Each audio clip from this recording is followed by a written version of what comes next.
Hi there, it's Amelia with WTI. I'm always looking for products that can moisturize my hair as it is really dry, and this one is really good. This is the Oxygen Intensive Repair Mask. After I wash my hair, I like to put a little bit of the mask on my hands and rub it in. Then I apply it to my hair from the mid-lengths to the ends. I leave it on for 5 to 10 minutes and rinse it out with plenty of water, of course. Then I dry my hair and immediately feel the results.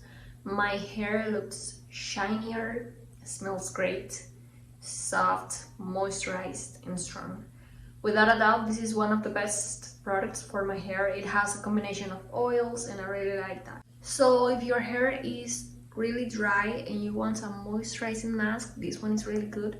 L'Occitane Intensive Repair Mask, I really love it. I recommend it 100%, and that's my point of view.